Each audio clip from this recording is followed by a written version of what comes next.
Hello students, now we are going to start a new chapter, that is biotechnology and its applications.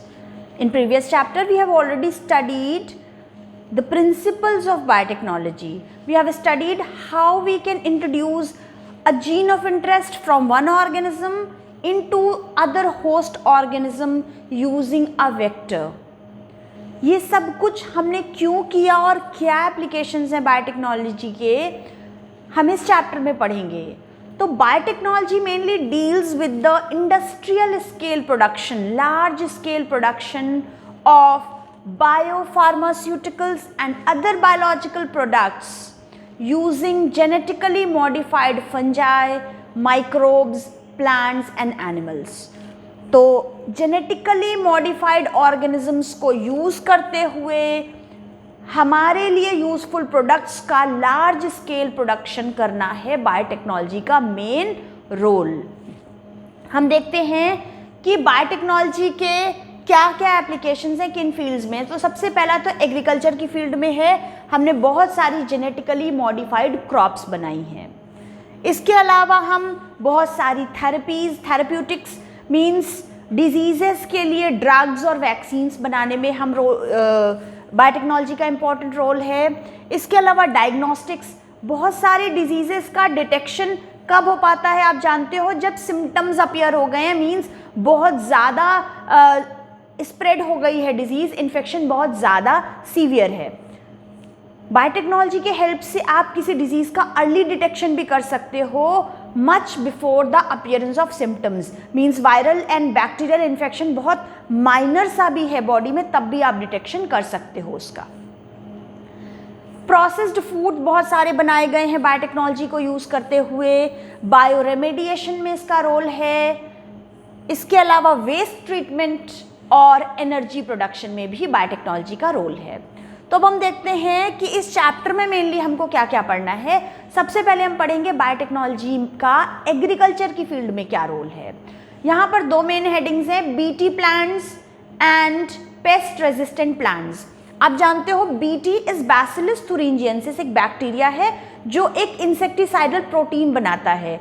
Insecticidal protein बनाने वाले gene को bacteria से निकाल के हमने प्लांट्स में इंट्रोड्यूस कर दिया, तो वो प्लांट्स बन जाएंगे इंसेक्ट रेजिस्टेंट. हम डिटेल में पढ़ेंगे इसको. उसके अलावा पेस्ट रेजिस्टेंट प्लांट्स हम बनाते हैं. मेडिसिन की फील्ड में क्या क्या रोल है बायोटेक्नोलॉजी का. सबसे इंपॉर्टेंट बात हम पढ़ेंगे जेनेटिकली इंजीनियर्ड इंसुलिन. आप जानते हो इंसुलिन की कमी से डायबिटीज़, शुगर हो जाती है, बहुत ही कॉमन बीमारी है. तो इसके लिए इंसुलिन के इंजेक्शंस दिए जाते हैं. लार्ज स्केल प्रोडक्शन इंसुलिन का कराने के लिए हमने जेनेटिक इंजीनियरिंग का सहारा लिया है और लार्ज स्केल प्रोडक्शन कराया है इंसुलिन का. इसके अलावा जीन थेरेपी में आप जानते हो कि किसी हमें जेनेटिक डिसऑर्डर का पता चल जाए, टाइमली पता चल जाए उसका, तो हम उस जीन का, उस डिफेक्टिव जीन का करेक्शन कर सकते हैं. जीन थेरेपी में हम उसको देखेंगे. इसके अलावा बहुत तरह के ट्रांसजेनिक एनिमल्स बनाए गए हैं, उसको बनाने का क्या फ़ायदा है वो हम देखेंगे डिटेल में. और एक अजीबोगरीब कॉम्बिनेशन से अगर आपने कोई ट्रांसजेनिक ऑर्गेनिज्म बना दिया, किसी ह्यूमन बीइंग में किसी लायन का जीन डाल दिया, आपने स्नेक का जीन डाल दिया, एक अजीबोगरीब क्रिएचर अगर बना दिया है, तो इस तरीके के एथिकल इश्यूज़ को कैसे डील करेंगे, इसको भी हम डिटेल में पढ़ेंगे. ये है इस चैप्टर में हमको क्या क्या पढ़ना है. इम्पॉर्टेंट है सारी चीज़ें, छोटा, इजी और इम्पॉर्टेंट चैप्टर है, पर इसके हर एक पॉइंट बहुत इंपॉर्टेंट है. ये 4 headings, BT plants, pest resistant plants, genetically engineered insulin और जीन थेरेपी में से एवरी ईयर एक ना एक क्वेश्चन 3 मार्क में ज़रूर पूछा जाता है बोर्ड एग्जाम में. नीट में भी इसमें से बहुत क्वेश्चन आते हैं, तो आप काफ़ी सारे मार्क्स स्कोर कर लोगे गारंटी के साथ अगर आप ये चैप्टर बहुत ध्यान से पढ़ लोगे. तो अब हम देखते हैं कि एग्रीकल्चर की फील्ड में बायोटेक्नोलॉजी के क्या एप्लीकेशंस हैं. सबसे पहली चीज़ तो 3 पॉसिबिलिटीज़ हैं. पहली चीज़ जो हमने शुरुआत से शुरू करी है ग्रीन रेवोल्यूशन के टाइम से ही, agrochemical based agriculture. Green revolution के बाद से ही हमारा फूड प्रोडक्शन 3 गुना से ज़्यादा बढ़ गया था. क्यों? हमने बहुत अच्छी वैरायटी ऑफ सीड्स लिए, हाइब्रिड वैरायटीज़ लिए, सेमी डॉर्फ वैरायटीज़ ली क्रॉप्स की. उसके अलावा अच्छी इरिगेशन फैसिलिटीज़ दी, बहुत सारे हमने केमिकल इंसेक्टिसाइड, पेस्टिसाइड, वीडीसाइड्स का स्प्रे किया, हमारा प्रोडक्शन तो बढ़ा, बट इन केमिकल्स का यूज़ बहुत हार्मफुल है। आप जानते हो आपकी क्रॉप को भी हार्म करती है, आपकी सॉइल को भी हार्म करती है, तो there is a need to switch towards the organic farming. Organic form agriculture के बाद भी हमारा फूड प्रोडक्शन उस स्पीड में नहीं बढ़ा जिस स्पीड में ह्यूमन पॉपुलेशन बढ़ रही है। तो it's not sufficient now to feed all the growing population. अब ज़रूरत है जेनेटिकली मॉडिफाइड ऑर्गेनिजम्स की तरफ या genetically engineered crop based agriculture की। तो हमने बहुत सारे जीएमओ या जेनेटिकली मॉडिफाइड ऑर्गेनिजम्स बनाए हैं। क्या होता है जीएमओ?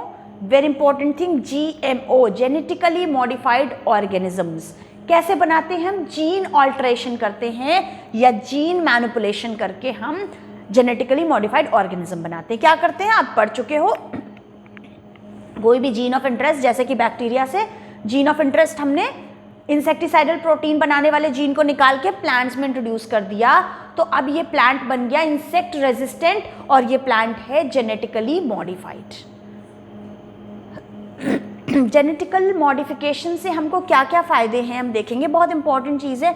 सबसे पहली बात कि इस तरीके से हम बहुत सारे टॉलरेंट प्लांट्स बना सकते हैं। किन चीज़ों के लिए टॉलरेंट? एबायोटिक स्ट्रेसेस के लिए टॉलरेंट प्लांट्स।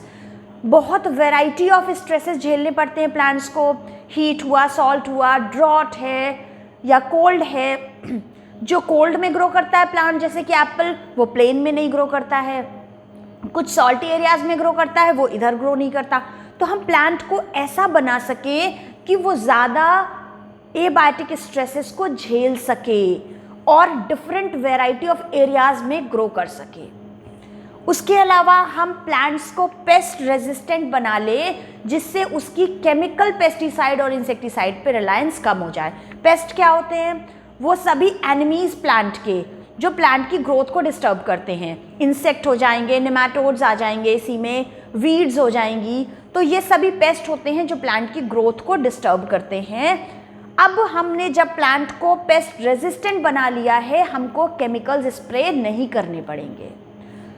इसके अलावा प्लांट्स की मिनरल यूसेज की एफिशिएंसी बढ़ा दें। प्लांट्स जितना भी मिनरल एब्जॉर्ब करें वो एफिशिएंटली यूटिलाइज करें। इससे क्या होगा कि सॉइल की जो एग्जॉशन ऑफ फर्टिलिटी है वो ना हो पाए, हम उसको प्रिवेंट कर सकें। इसके अलावा हम फूड की न्यूट्रिशनल वैल्यू एनहांस कर पाएँ। बहुत इंपॉर्टेंट बात है, गोल्डन राइस बनाया गया है जहाँ पर बीटा कैरोटीन जो कि विटामिन ए का प्रिकर्सर है वो जीन इंट्रोड्यूस किया गया है राइस में। विटामिन ए क्यों ज़रूरी है? क्योंकि विटामिन ए आइज़ के लिए अच्छा होता है। विटामिन ए की डेफिशिएंसी से आपको नाइट ब्लाइंडनेस या आइज़ के प्रॉब्लम्स हो जाते हैं। तो हमारे इंडिया जैसे पुअर कंट्री में ये पॉसिबल नहीं है, जहाँ पर लोगों को इतनी पॉवर्टी है कि लोगों का पेट भरना मुश्किल है, फूड सप्लीमेंट हम कहाँ से देंगे? तो अगर हमने विटामिन ए को अपने मोस्ट स्टेपल फूड में इंट्रोड्यूस कर दिया राइस में, तो राइस अभी विटामिन ए एनरिच्ड बन गया है, तो जो भी लोग राइस खाएंगे उनकी विटामिन ए की रिक्वायरमेंट पूरी हो जाएगी। तो बहुत इंपॉर्टेंट बात है कि इस तरह से विटामिन ए एनरिच्ड राइस बना है। क्या कहते हैं उसको? Golden rice. इस पे बहुत क्वेश्चन पूछे जाते हैं, यू हैव टू रिमेंबर। इसके अलावा बहुत इंपॉर्टेंट बात है कि पोस्ट हार्वेस्ट लॉस को रिड्यूस करने हम ऐसे प्लान्स बनाएं। बायोटेक्नोलॉजी की हेल्प से हम पोस्ट हार्वेस्ट लॉसेस को रिड्यूस कर पाएँ। आप जानते हो कि हमने बहुत सारी चीज़ें ऐड करी, इरिगेशन अच्छे दिए, सीड्स अच्छे दिए और अच्छी क्रॉप यील्ड हुई हमारी। पर अगर टोमेटो 10 दिन में ही सड़ गए, सारे 5-6 दिन में ही सारे टोमेटो सड़ गए, तो इतनी सारी मेहनत का सारा हमको ज़ीरो हो गया उसका रिज़ल्ट। इसके लिए एक बहुत इम्पॉर्टेंट चीज़ है, फ्लेवर सेवर टोमेटो बनाया गया है। फ्लेवर इंपॉर्टेंट क्वेश्चन नीट में पूछा जाता है, आपके बुक में नहीं है पर मैं आपको बता रही हूँ।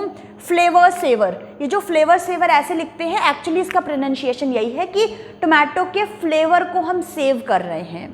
ये जेनेटिकली मॉडिफाइड टोमेटो बनाया गया है, इसको पहली बार कॉमर्शियल यूज़ के लिए निकाला गया था ह्यूमन पॉपुलेशन के लिए।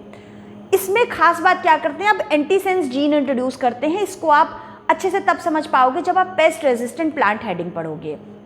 तो यहाँ पर हम मेनली क्या करते हैं, एक खास तरह का एंजाइम है बीटा पॉलीगैलेक्टोन्यूरेज। इस एंजाइम को बनने से रोकते हैं।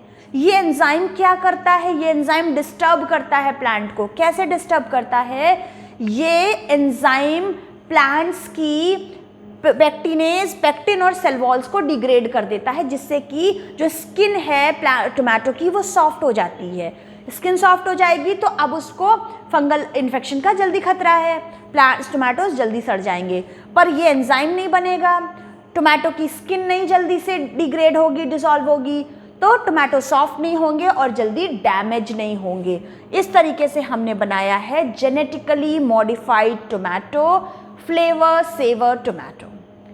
This is a brief introduction of the chapter applications of biotechnology. Thank you.